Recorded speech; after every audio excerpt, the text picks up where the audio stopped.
A great start to free agency for the Bucks, keeping some key names, but watching one big name leave. We dive into the details coming up next on Locked On Bucks.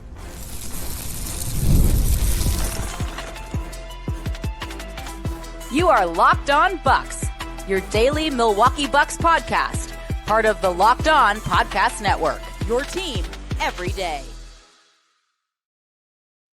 Welcome into Locked On Bucks. I'm Justin Garcia, joined again by Camille Davis and Frank Madden. We thank you for making this your first listen of the day, each and every day, especially these days as we are now in the full swing of free agency. Today's episode is brought to you by FanDuel. Right now, new customers can get $150 in bonus bets when your first $5 bet wins.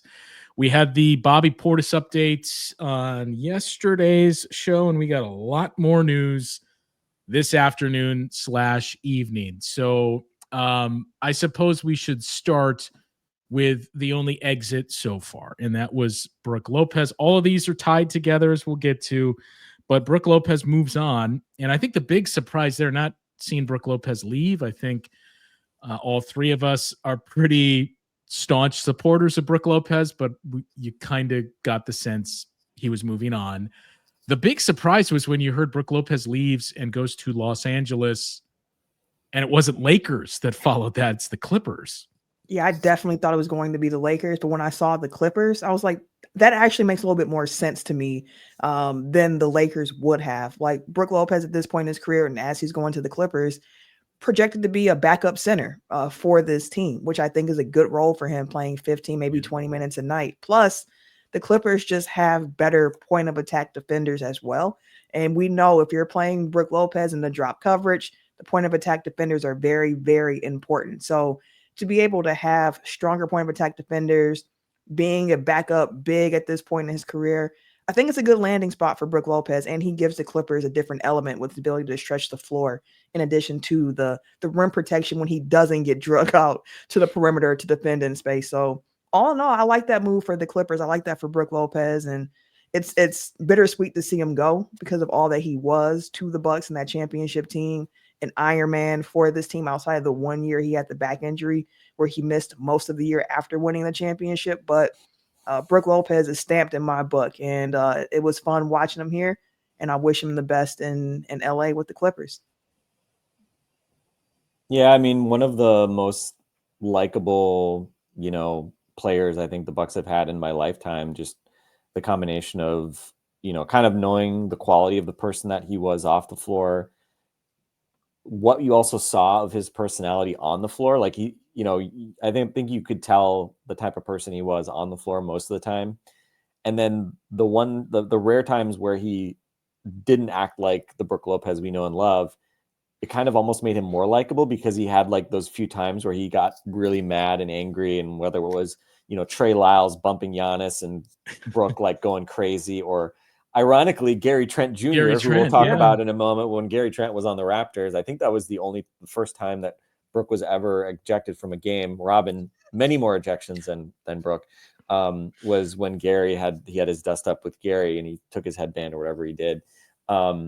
But yeah, I mean, I don't think you can, understate the importance of Brook's arrival in 2018. And, I think in so many ways we think of that as like the start of the Bud era, but it was the Bud and the Brook era. And I think what Brook did, enabling the defense that kind of Bud became synonymous with in terms of that, zone drop coverage defense. They were, just dominant for 2 years. And then ironically, in the 58 win season, whatever it was now, 3-4 years ago, whatever that was, geez, so long ago, when they rediscovered that, and Brook, after the back injury, rediscovered his form and was almost defensive player of the year, which is just crazy. So yeah, just one of those people I think was emblematic of, some of the, like when you talk about like the top line players of this team, Giannis, Chris, Drew, Brook, I mean, just solid goal, 5-star human beings, players, locker room guys. And, I think on the one hand, I'll say this, like we were obviously huge Brook Lopez fans. I defended him a lot of times when people complain, especially about his regular season performance. I think we knew going into that playoff series last year that it probably was not a good matchup for him, and it wasn't. And so we'll see. I mean, I'm a little torn because I think there's a good case to be made that if the Bucks wanted to play differently, he's the most obvious guy that you would have to move away from in order to play differently, especially obviously defensively.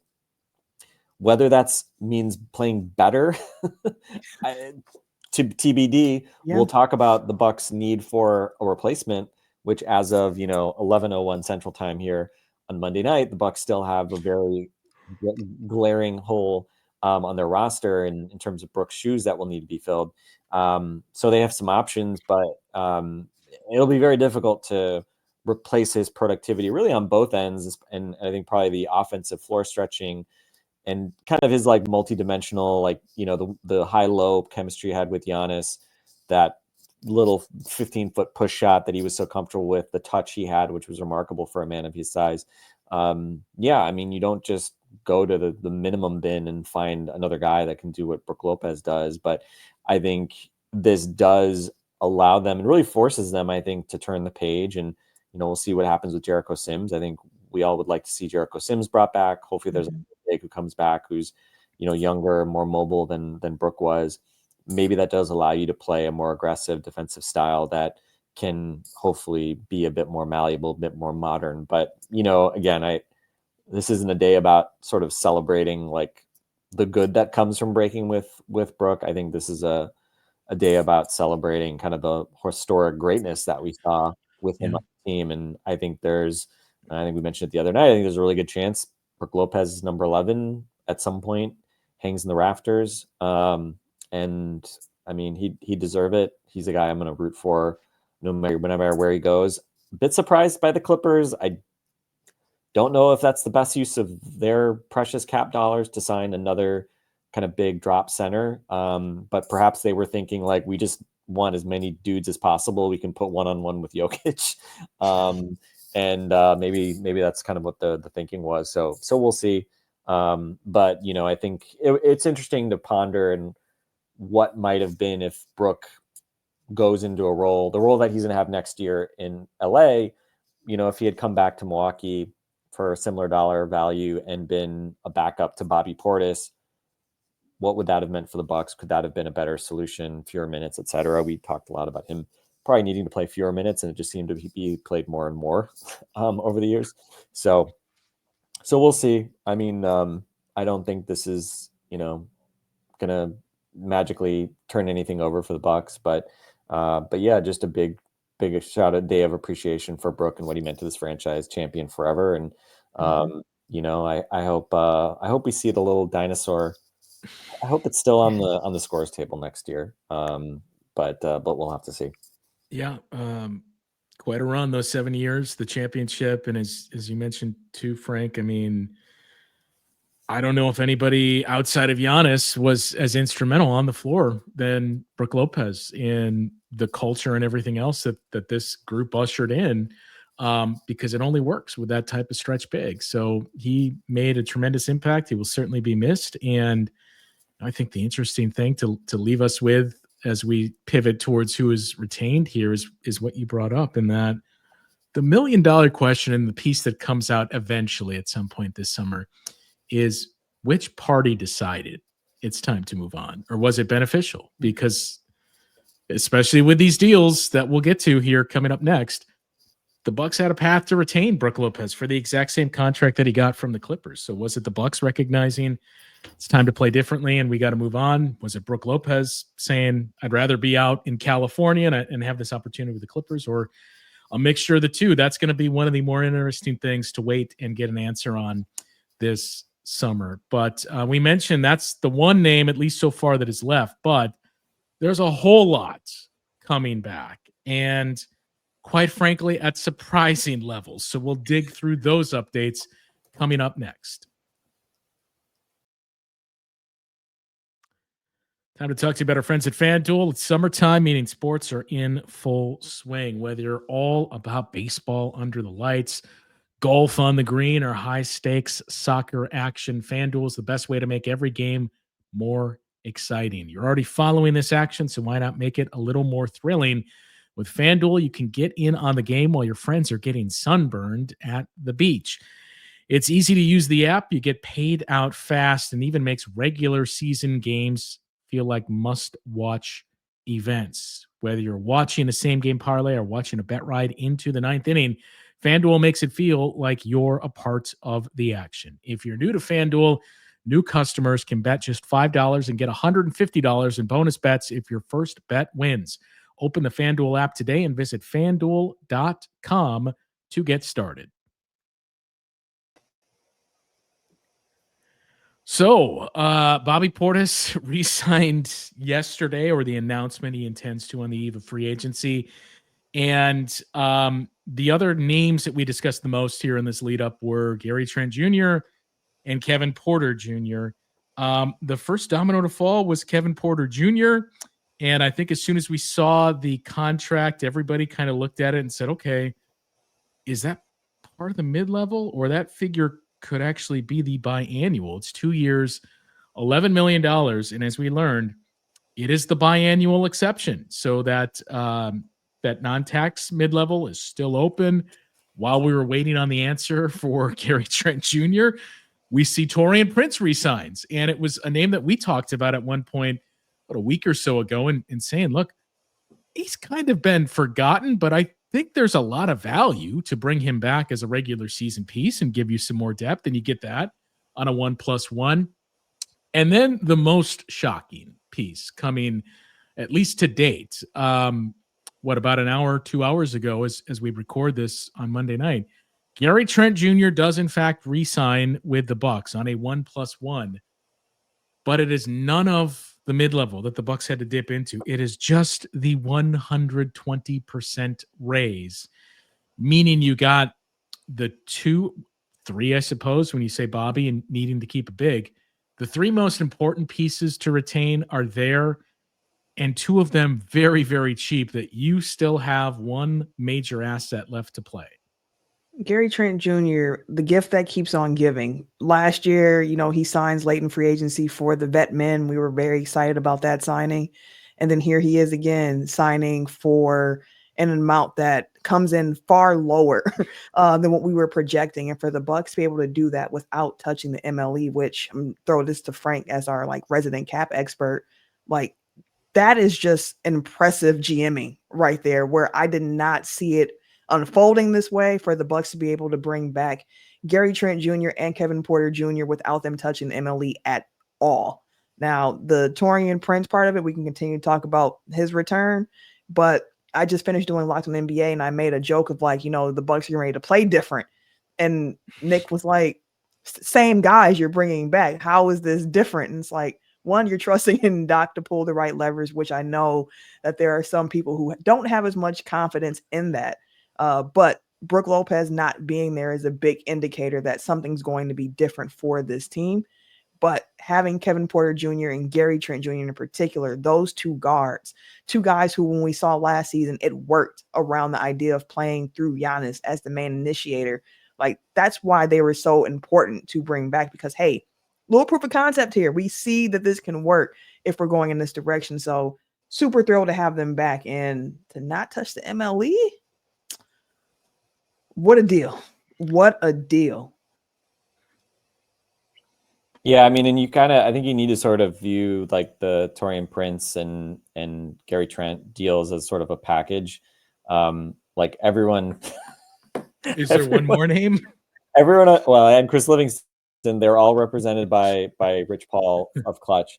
And it was a little funny. It's when Prince re-signed, the collective freak out on Bucks Twitter, because it happened before the GT signing, was wild. I think it's because I think some people were thinking it was for part of the mid-level or something, which, because the number is a little higher than what people associated with the minimum.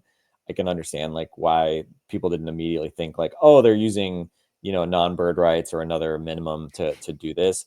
And so with both Gary and Taurean, same was true for Bobby a few years ago. If you play 1 year with a team, you don't have bird rights, or which is 3 years basically consecutive, with the team, or you had bird rights before and you bring it with you, or whatever it is, like basically on a single contract. But if you play one season on a new contract, like 1 year deal or a 1+1 and you opt out, you have what's called non-bird rights, which allows you to sign for 120% of your previous salary or the minimum for your years of service. And so for like, we're used to seeing the minimum contracts that you see like on cap spreadsheets for 1 year deals are what's called like a subsidized minimum. Like literally the league allows for cap purposes, pick up like $1 million. Yeah. So it's basically like everybody counts as like a 2-year service veteran. So last year was about 2.2 million. So these guys are all showing up at like 2.2 million. Their actual salaries were higher. Like if like Torian was, I think, a little over 3 last year. I think this year he'd be at 3.3, I want to say, something like that. For just his minimum as a 9-year. I think he's a 9 or 10. Anyway, 3.3 this year, goes up to 3.8 next year. Yeah. So bottom line, but the bottom line is like that's their minimums, and then they can sign for 120% of that. So that's why Gary and Torian's numbers look higher than minimums. It's because they're kind of like quote unquote true minimums. Now they're kind of scaled up to some extent, most likely. The other thing that it is worth noting though, if you sign a 2-year minimum, you don't count as the quote unquote sub minimum cap sheets. So in like an ideal world from a cap perspective, if we're bringing back Torian Prince, you would have wanted a 1-year minimum contract. So he would have counted like $1 million less. That said, this isn't really a conspiracy. Like if you have multiple guys, that's the cost of, if you have multiple guys with one agent, they don't think of these as totally siloed out. Let's just say the negotiations are happening as a paired group. So I would, and I tweeted this right before the GTJ signing, but I said, if they gave Torian Prince, especially the player option that they gave Torian Prince, that part would definitely, like them bringing back Torian on a 1 year, or even a 2-year minimum, not shocking. I mean, the guy shot, 40 whatever percent from 3. Yeah. He's fine as a role player. His problem, like in LA, was he just played too much. He was starting with Kuzma. It just didn't make sense. If he was playing, he's not a 2. Yeah, if he was playing 15 to 20 minutes per game, like fine. Like you're not. It's not like there's like amazing small forwards, 3-4 guys that you're going to get for the same price. But when they gave him, when they reported they had the player option, then it was like, okay. And Shams even said that like Rich Paul negotiated it last night with Bucks officials, and I was like, what else do you think they were talking in that agreement? And so the obvious other thing that they would have been talking about is Gary Trent. And my assumption had been, I've been thinking like, oh, he's going to get like 6 to 8 million. Maybe they do like a 2+1, so he gets like some longer term carry on the deal. And so I think the surprising thing was, and by the way, when I tweeted out 6 to 8 million like a couple nights ago, like a bunch of people were like, he's not getting that little money. Like he's definitely getting more money than that. And I was wrong because I was too generous with that estimate. And he ends up basically taking the Bobby Portis 1+1, 120% of of the minimum. So it was the most the Bucks could pay without using a different exception. And it is at least somewhat interesting. I mean, like why they gave Gary the 1+1 for 7 and they gave KPJ the 1+1 for 10.5 is a bit interesting, because I would have expected from like a market perspective that KPJ would have less of a market given his history. So I'm a little bit curious what that was. And the only thing I can think of is the Bucks are not going to, like, given everything about KPJ, the Bucks are not going to say like, hey, do the 1+1 on the non-bird rights. A year from now, we'll take care of it. You feel better about giving more money and more years to Gary Trent Jr. a year from now than KPJ. Exactly. So I think in my head, the logic was probably you had to give KPJ more of a like true contract figure because they probably did not want to like make a wink to him, just given like, let's see where we are in a year. Right. I think they would have been, I think it would have been a better contract for the Bucks if they had just gotten the straight 2 years and they didn't have the opt out, because he's obviously going to play a ton this coming year. He's probably going to put up numbers. Hopefully it's in the context of like really helping them win basketball games and not, having any issues and blah, blah, blah. So if you see the version that we saw at the end of last year, just scaled up to more minutes, then that'll be a no-brainer opt-out, and he'll be able to get more money from someone, whether it's the Bucks or whomever. So we'll kind of see what ultimately happens with that. But it definitely is just like a really interesting dynamic, and it hits on exactly what we were talking about last night, just in terms of like, it's not just about like who's objectively better or worse, etc. All these subtle things come into play. We didn't even talk about, like having an agent with multiple players and, being able to like horse trade like options and things like that. And as you were alluding to, Justin, like, I mean, again, if you were like just thinking of it like objectively player by player on this roster, a very obvious thing would be probably to waive Chris Livingston. That may be the only way to get Bogolyub, Markovic on this year's version of the team. But what was discussed with Rich Paul regarding the future of Chris Livingston, his guarantee date is midway through Summer League. Mm-hmm.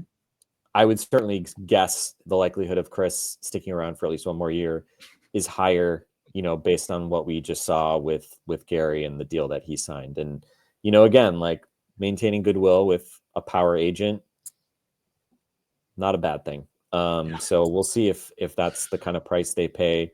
I've also been wondering about the thanasis of it all. We've heard suggestions. I know some of the Greek fans were saying that there's talk that he might go back to Greece to play for, I forget which team it was, but one of Giannis and Thanasis's like friends is some rich, guy that bought a Greek team. And so, could Thanasis go back and play for that team? I think there was also the talk that Thanasis wanted to get a contract with the team other than the Bucks, to sort of prove something. But let's be honest, if that happened, everyone would just be like, oh, okay, now Giannis is that's just because that team is great for Giannis, right? Yeah. So I don't know. I mean, I feel almost bad for Thanasis and stuff. Like no matter what happens, it'll be perceived as like, him just like riding Giannis's coattails forever. But I don't know. Hopefully we see him at Bucks games one way or the other. He was a welcome courtside presence throughout last year, and generally a good luck charm. So the math is, let's say, becoming much harder on seeing Thanasis actually make this roster. So we'll see what happens. But yeah, I mean, just a lot of a number of things falling into place tonight, but still a few kind of major missing pieces, starting with the center position and that chunk of money on the mid-level. But I think we can probably talk as well just about like how much of that they could actually functionally use and stay under the tax, because that's another key piece. I don't think, also just like from the Ayton perspective, they can't really probably use the full 14 and bring back Rollins and Jericho Sims. You probably need to spend a little bit less than the full 14, even if you were willing to go over the tax. And again, you could do things like stretch Pat Connaughton, et cetera. That would relieve a lot of that stress, but I doubt they want to do that. I think they'd probably rather keep that expiring contract around. And obviously Pat's a good soldier, and you can always dust him off and he'll play if you need him to. He'll score 43 points. Yeah, if you need a 40 burger, he'll give it to you. Camille, it brings us to that figure that Frank tossed out there in the mid-level exception, which is open. And I mean, who knows? This may be dated by the time you actually hear this, but there is one name that a lot of Bucks fans have started to run wild with. So we'll explore that possibility and just how much of it they can spend that Frank alluded to coming up next. So I think we all kind of have the same thought when you saw the figures for the Gary Trent Jr. contract. And I saw quite a few people, Camille, you may have been one of them as well, even tweet out or put out on social media like, wait, is that per year or that's total for the contract? And then you started to do the math and figure out this is the minimum. So they still haven't touched that mid-level. And then you start to look through free agents and think about, okay, they're obviously working on something if you haven't touched the mid-level. So who are they looking at?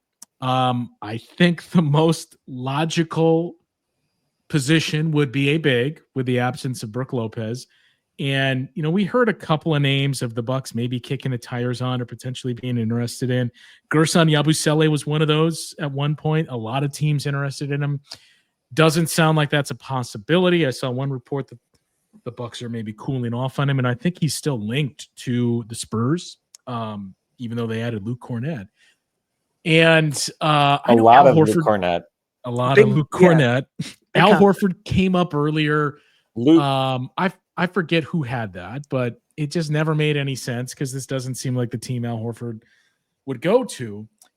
And then you come back. Wait, would you take Al Horford though? I would totally take Al Horford for the right price. Yes, yeah. If it was cheap, yeah. I mean, for half whatever. Yeah, whatever like 7 million, 8 million, you could do that, and then keep Rollins and Jericho Sims. Like, sure, like no brainer. Yeah. Tito's son, prodigal son returns. Tito returns to Milwaukee. Yeah, I would definitely take him. He fits stylistically with Giannis. Then he can't defend Giannis. He can't defend him. Yeah. So you kill two birds with one stone. But the majority of the attention has drifted towards one name, and that is one that we talked about on yesterday's show, Deandre Ayton. And we were all talking before we started the recording here. This is not by any means sourced. I get the feeling that's who it is. And when you think about leaving the mid-level open and the fact that earlier in the day, Jake Fisher, in one of his blurbs with Mark Stein, had said the Bucks are keeping an eye on DeAndre Ayton and linked him to them, which I think we all saw and thought, okay, he's going to the Lakers, though. But now the further this has gone on, you just have to wonder, did they preserve all the mid-level for DeAndre Ayton? They might have. And you seem stoked.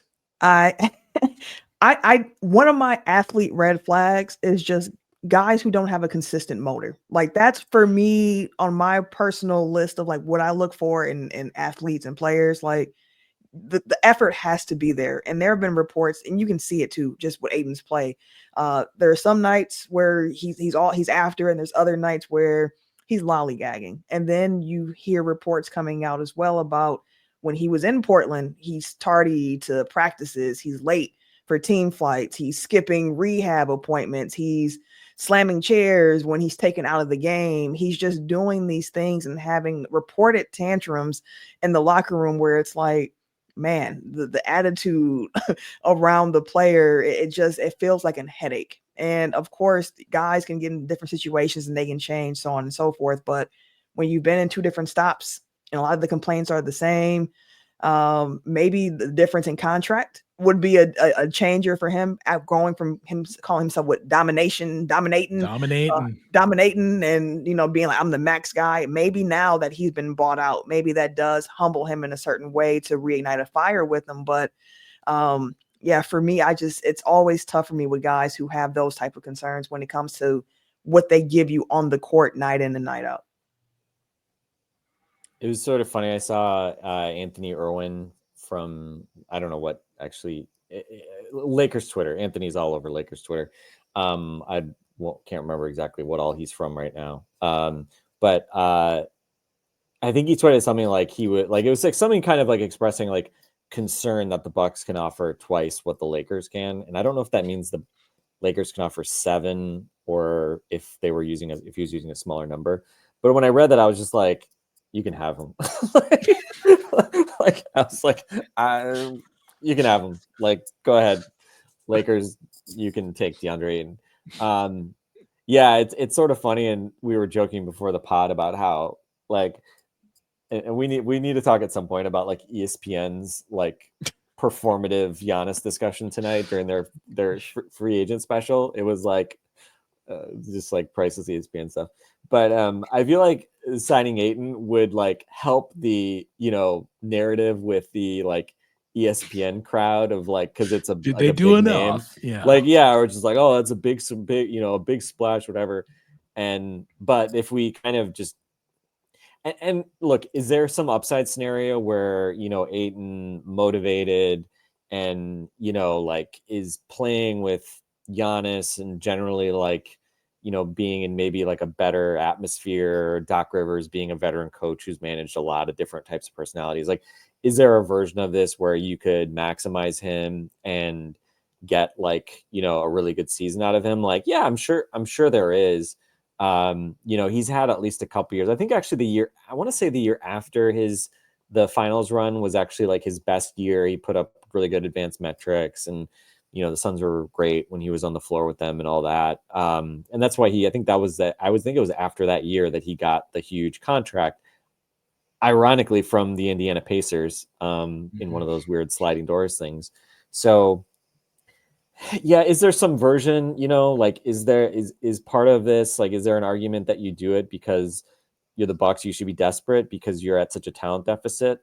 I totally understand that perspective, but I just don't feel like he's about the stuff that is gonna let the Bucks make some surprising playoff run. Like, that's just not really how I kind of perceive what he would do for you.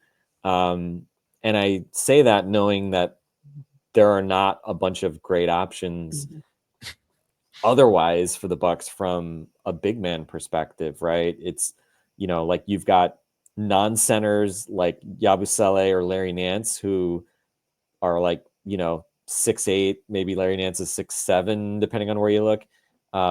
Guys who I think have played center, but, again, like, are not everyday typical NBA center type players. And then there's, kind of like, could you get Nick Richards with using your trade exception from the Suns, because the Suns just picked up, two guys that they presumably want to play ahead of Nick Richards. Maybe, I don't know. Or, like, it's stuff like that. So it becomes a bit speculative. Like Horford, I haven't really thought of. I've always just assumed he goes back to Boston, but it does seem like there's increasingly a potential that maybe he doesn't. Although maybe Cornette going to San Antonio maybe does leave a little more of a window open for him to go back to Boston. I don't know. They just paid Luka Garza, so that's Horford to the Warriors too makes a lot of sense. If that they makes do a go lot that of route. sense. Yeah. Yeah. So we'll see. But I mean, obviously the Bucks, Jericho Sims, I think, sure, try to get Jericho Sims on a minimum regardless. Yeah. No objection. I think having three bigs is a plus and something that, would make sense to do. I think if your bigs are Jericho Sims and Bobby Portis and nothing, then I think you're kind of playing with fire, even though you do have Pete Nance as on your two-way. I enjoyed the one game of the Pete, or two game. Was Pete Nance around for 2 games, or I guess one game? He played in one game, right? He played in one. He was 2? around for like 10. Okay. So I enjoyed Pete Nance's performance in the season finale alongside, superstar Pat Connaughton. But yeah, man. Ayton, and Kyle Kuzma, don't sell him short on that first quarter. Yeah. I would just be fascinated what if John Horst asked Giannis what his opinion of DeAndre Ayton was. I'd be fascinated to know what Giannis's view was. I mean, Giannis must love the fact that, he gave him 35 points a game in the finals, and like, he put 50 on top of him in a closeout game. But so there's some weird history there. Regardless, one of the greatest blocks in NBA history came between those two guys. So yeah, but I guess we'll see. I mean, I think at a minimum, the Bucks have controlled. The Bucks were able to get on top of, a few key moves that were probably the most difficult, but they still have this center question that obviously is the big one that they haven't gotten in front of. I think Rollins, because he's restricted, I think is a bit more controlled, although there are scenarios where, depending on how much of the mid-level they spend, they could be in a position where, they could be in a spot where a team could test them, because, if Rollins gets $4 or $5 million, they'd be well over the tax, or maybe even bumping up against the first apron, depending on how much of the mid-level they use. So there's not like, it's not like, hey, it's easy to just use the full boat 14 million mid-level. I think it's more likely that they would probably want to spend, 8 or 9 of that. But we'll see. I mean, they can always go into the season over the tax. Well, and I mean, so Camille, with with this player in question specifically, it also depends on how much of a buyout he received. If, it's $10 million shaved off his deal, great. We're going to start you at $10 million a year on your contract. I think that's what it was reported, right? I think he gave up 10. Yeah, so you're right on. Okay. With that. So yeah, the Rollins one is interesting too because, I mean, we've talked about it. You don't view, like, everybody had this assumption coming into the offseason, well, you just sign and trade Brook Lopez and you can get Jonathan Kuminga or you can get this player. Like the Timberwolves got a second rounder for Nickeil Alexander-Walker. That's typically what you're looking at. But maybe if, things go that way and you have to use more than you intended and somebody makes it difficult, it could be a sign and trade with Ryan Rollins and you get a second round pick back and then you got something you can attach to, albeit not great, but a contract and say, would you take this as an expiring deal? I mean, you could go that route. I think Rollins is one of those guys, for me, especially. I would prefer to retain him. Yeah, like that. That's the goal here. But again, if it leads you to get other assets that you can also flip, then like you have to be interested in it. Now, I did see stuff earlier too saying that the Bucks were in talks of trying to move Pat Connaughton, but we've seen those reports now for like the last 2 years. It feels 4 like years. So you take that with a grain of salt. But I mean, again, just to go back to the Ayton, like he is only like 26. I think he turns 27 this year. He's still a young guy. I can see why there are going to be people like he's a former number 1 draft pick, the pedigree, so on and so forth. And I'm sure that if he did sign with the Bucks, I could talk myself into being like, hey, this makes sense. But like, also looking at the big rotation, like you can't look at this Bucks roster now as it's constructed and be like, hey, they're good. Like the big rotation, they need some more there. So for me, it's like, well, what else could you do with that money that you have available? Who else is on the market that's like worth the shot of taking that? Or would you rather like try to do something small, like a Thomas Bryant, not taking that full amount, but like just a smaller amount? Like we're going to roll with Thomas Bryant and Bobby Portis and Giannis as our big rotation and Jericho Sims. Like you could go that route or you can go the Ayton route, but ultimately we have to wait and see. But I am curious to see how the Ryan Rollins situation does shake out for the Bucks with him being a restricted free agent. That normally takes a little bit more time to come to fruition, but he is definitely somebody I want to see the Bucks retain. I mean, you have one. Am I missing anybody? You have one guy on the roster right now who's like sort of a point guard that's upright, other than Jamari Lillard.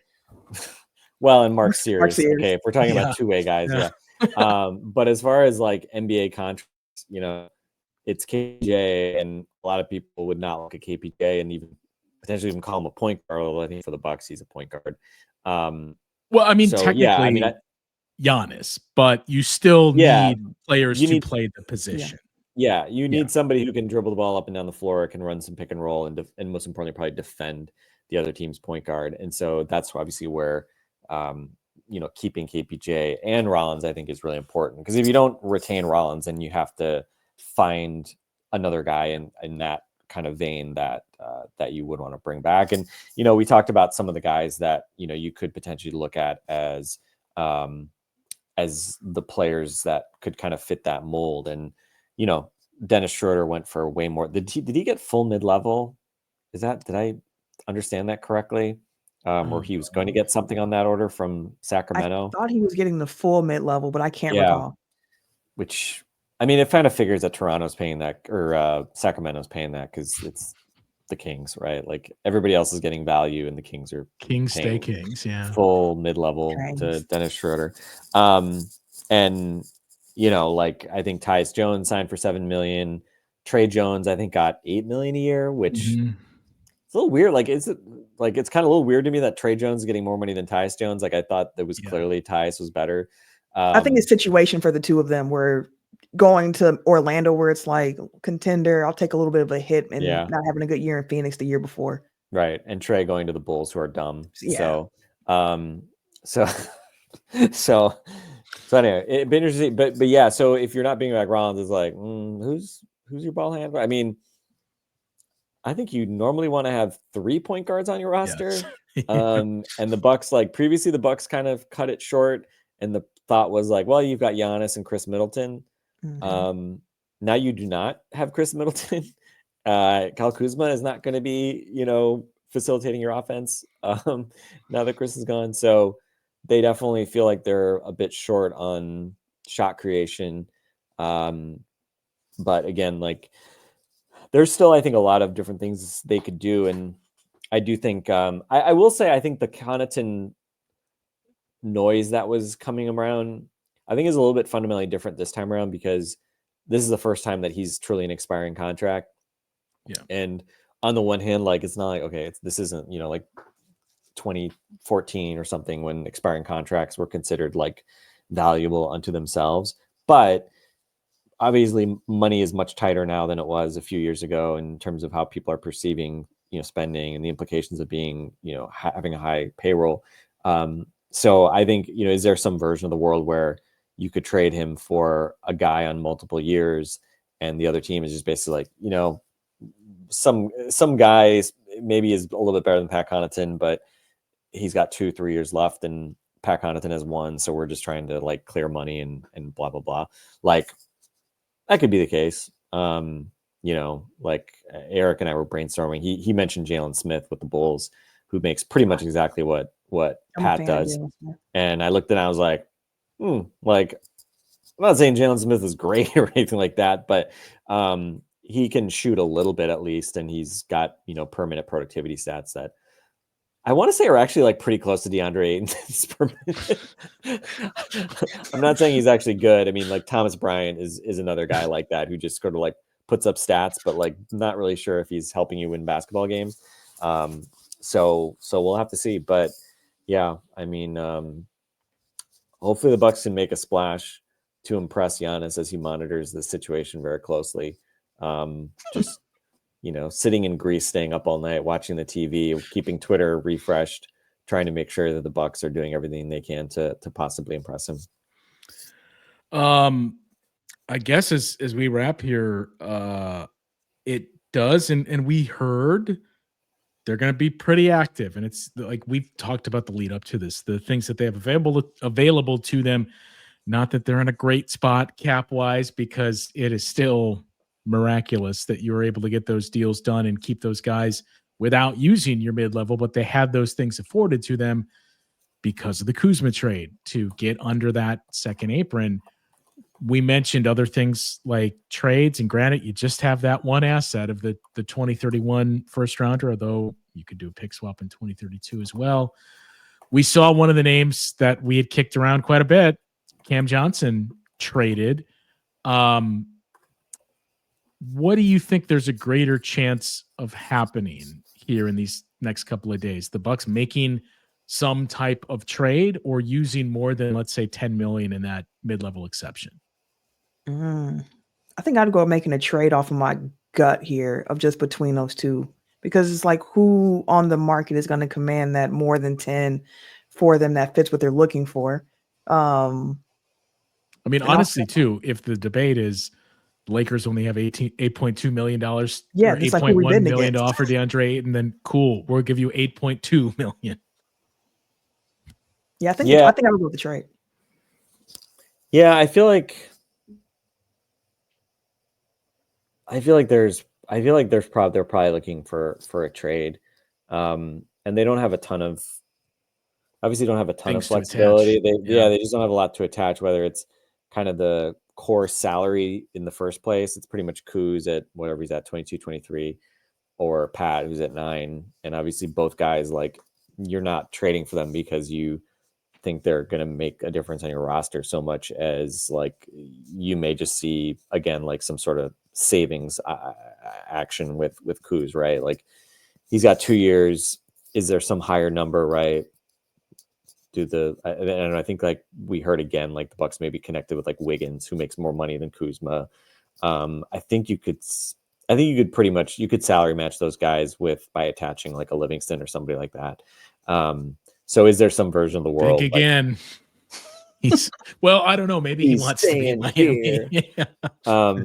We thought this was a great opportunity for Chris, and then he gets waived immediately.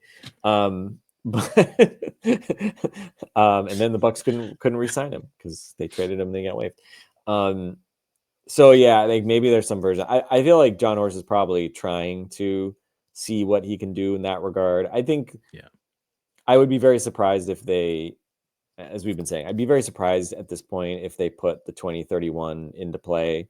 You know, they could do, I think I was doing the math. I want to say Kuz plus Pat plus like Andre Jackson plus the 2031 first, that gets you to like 40 up to 43 million, I think you could take back or something on that order. So if you really wanted to go like big game hunting, I don't know what Zach LaVine's number is, you know, if you want to pick some random like kind of, you know, fringe all-star types that could be had. But that might be something like that. I was going to ask, I think we said the other day, I can't remember, Camille, if you were in that discussion too, but knowing what we know now, if everything else happens the way it happens, would you have been interested in essentially like trying to match the Nuggets offer and give the Nets the 2031 first plus Kuzma in this case for Cam Johnson?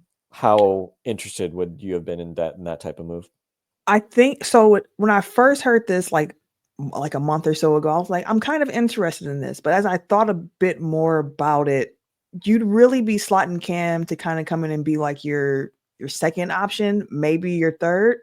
And to that role, I'm not as excited about giving up that draft asset for it.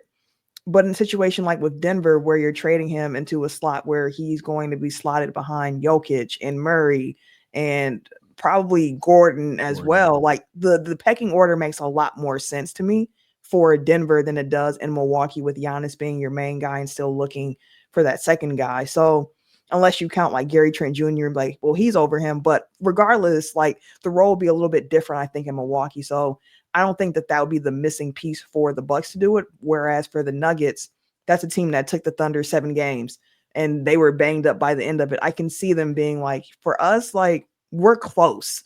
So like, let's make this swing. For the Bucks, I don't think they're as close as the Nuggets. Well, I mean, let's be honest, too. Kevin Porter Jr. is probably entering the season as your number 2 option. Probably. Honestly. I was going to say, I don't know if that's a reason not to trade. right.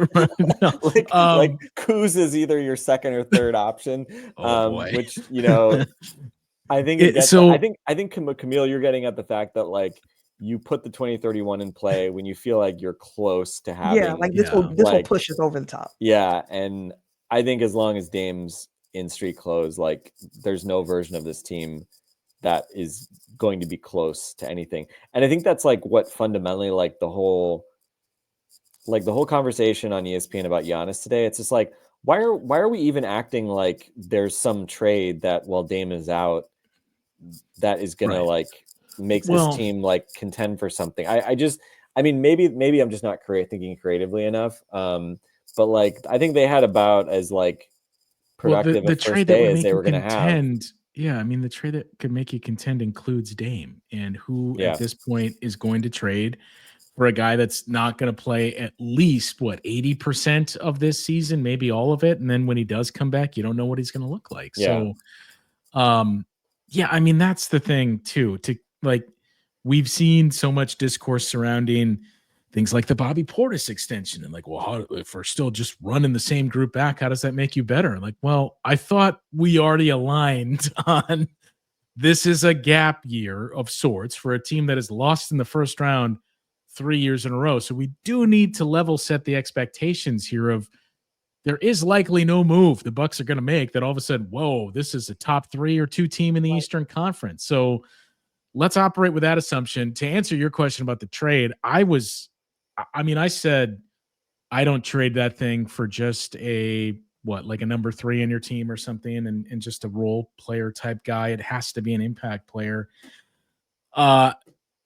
Seeing everything else they did, I would be more inclined to do that, knowing, oh, you kept these pieces and like you potentially still have something major cooking with the mid-level that's open, and then you bring in Cam Johnson, then I'm willing to listen and just say, you know what, screw it. Who knows where we'll even be in 2031 if there's an NBA or United States of America for that matter.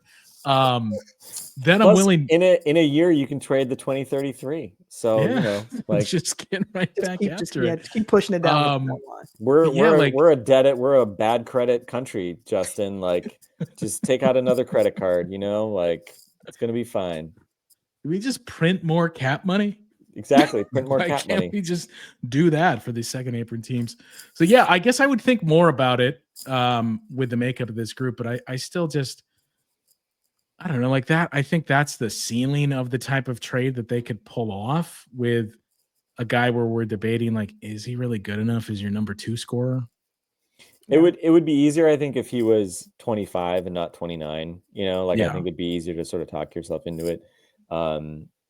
But yeah, it's one of those things, like that's like one of those questions where I'm kind of happy I'm not an NBA GM. I don't have to make that decision. If they make the deal, glass half full, like, all right, this will be a more fun team for it. Glass half empty, like, you know, I won't think about 5 years from now. But I don't know. The only other thing I want to say is just on the discourse around Giannis. And for people who didn't see, like, they did this whole roundtable thing on Giannis, and you know, all of them are like the like people. I can't remember who said it, but was like, this is the most important offseason in Bucks history or something like that. And I just want to be like, it's really not, guys. Like here's the deal, okay?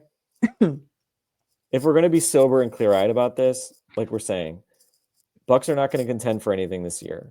Can they be frisky, interesting? Is there some like lightning in a bottle version of the world where they can get to the Eastern Conference Finals? Like, maybe there's some crazy version of that, but like, I'm not assuming any of that, right? I'm not going into the season predicting something like that. You're relying on Giannis wanting to stay here because he wants to stay here and because he's okay with not actually like demanding to be on a team that maximizes his chance of winning the championship this year. That's what this is premised on. Like, yeah. And honestly, the only person I think who had anything like vaguely useful to say, and I don't think the framing was necessarily exactly the way I do it, was I thought Udonis Haslem, because he was basically like, Udonis Haslem was basically like, Giannis, you can do whatever you want. If you want to stay in Milwaukee because you've been there forever and that's your place and you just want to stay there, you stay there. If you don't want to stay there, you don't have to stay there. But it was kind of like, make up your mind. Like, and I feel like some Bucks fans would say like, well, Giannis has made up his mind. He said he wants to win a championship in Milwaukee. You know, like I would say this, Giannis has not forcefully come out and said like, I'm happy. I'm staying here forever. And well, not even just forever, but just like, you know, like he has not like done the interview in the US press, like the media day style thing where it's like, we're focused on this year. I'm not thinking about trades and any of that stuff. He hasn't done that. Okay. And he's not like Jokic where like he never even like entertains the idea of this stuff. He puts stuff is put out there by him or his camp. And that's part of why this stuff flows around. Now, does ESPN eat it up and fan the flames? Yeah, they do at every opportunity. But you know, I think that the realistic view is like, Giannis will say that he wants more than anything to win a championship, but I think there's an asterisk. I think he wants to win it on his terms. I don't think he wants a cheap championship. He doesn't want to go and do it like he made fun of it when he won the championship in the presser right after. He said, like, I could have gone to a super team, like, but I want to do it here, and it's because it's hard, and you know, he did that thing, and I think he was 100% correct. That's why his championship here was meaningful. So I think, like, if we're gonna, you know, keep it a buck or whatever the children say these days, whatever the kids say, how do you do, fellow kids? It looks like he wants to stay here because this is his home and he's got enough loyalty, whether it's to the franchise, to Dame, to his teammates, because I think sees this as a chance to potentially have fun having the ball in his hands and putting up huge numbers and showing the league what he can do when he's the fulcrum of the Bucks offense. You know, for the sake of his ego, because he's at unfinished business, because he doesn't like the way things have gone in the last few playoffs. I think all those things are kind of wrapped into And I think he probably has some cold feet about the idea of like leaving and going to some place where he has to win a championship or he is a failure. He will be an underachiever. If he goes to another team and he does not win a championship, they will consider him an underachiever. He is not an underachiever in life. He will never be an underachiever in Milwaukee. But yeah, there's a lot that's a heavy decision to make. And I think, right now it seems like he's happy to kind of keep going with where he is. Doesn't mean that it'll always be the case, but like, we don't need to, I don't know. I don't think we don't need to turn everything into the freaking Cuban Missile Crisis, Yeah, Camille, I'll let you jump in here, but it's nauseating. And we've talked about it a lot on this show. That one of the last points you made, Frank, he is not going to Victor Wembanyama, go to the Spurs and play with him. That's Victor Wembanyama is the next star. And that right now is his team. Like, that's not the scenario that a guy like Giannis is going to sign up for. I mean, think about how much Kevin Durant was clowned for doing that exact thing. He's not going to do that. And the other thing that's drove me the most crazy these past couple days is, just as we had the conversation when the Thunder won, let's be careful and not just jump into bed with dynasty. They're going to win the next 5 championships and yada, yada, yada, knowing what the cap is. To hear everybody on these shows for the last few days saying Warriors, Rockets, they're keeping everything on ice right now because they can still go out and get Giannis. Like, have we not observed the last 2 summers with this where the model of Dame and Giannis on the same team in that cap situation, that ain't it anymore. And it's not as simple as we're paying Kevin Durant $62 million. Let's trade for Giannis and add that. You don't win doing that. So it would be a team that doesn't have a star and doesn't have one of those contracts. I don't know who that team is. I mean, shoot, y'all summed it up beautifully. I don't know if there's too much more for me to add on the Giannis tip outside of the fact that I'll say this. Things can change, right? I'm under the assumption that going into the season, he's on board with what the Bucks are planning to do. He's willing to be here, so on and so forth. But who knows what that looks like if at the trade deadline, the Bucks record is terrible, or what happens next summer based on You're saying the unthinkable and they start the season 2-8?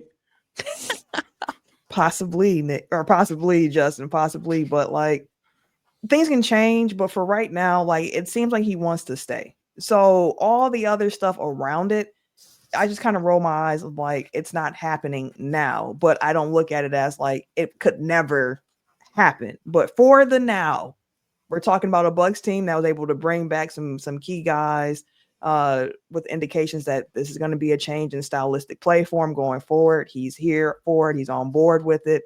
And we'll see how they continue to build around him to try to get Milwaukee back into contention talk. So, I think we all said it before too. Like, look, this is the scenario. This is the year where we all complain, like, how is Giannis not getting the proper respect and why isn't he ranking where he is in MVP discussion? This is the season to do it when it's no expectations. We're going to play through you just as we did last half or the last month of the season last year. Like, that's how you get in there. Like, wow, you see what Giannis is doing, and holy cow, the Bucks aren't as terrible as we thought. Yeah. That's how your name starts to pop up on those charts. Yeah. So now that we're bringing it to an end here, I fully expect Shams or somebody to announce within the next 10 minutes. DeAndre Ayton intends to sign with the Bucks, or some other trade happens as soon as we pull the plug on this one. But certainly a very eventful day one for the Bucks, and one that, like we said, overall, wow, this was actually a good day for the Bucks. That able to keep these guys at very, very friendly deals and still have one big piece left to use here in free agency. We'll see what that brings in the next couple of days. Who knows? Maybe the Bucks have a big man in the overnight hours or at some point tomorrow, and we'll get into that on the show tomorrow. For Frank and Camille, I'm Justin. We'll talk with you once again tomorrow.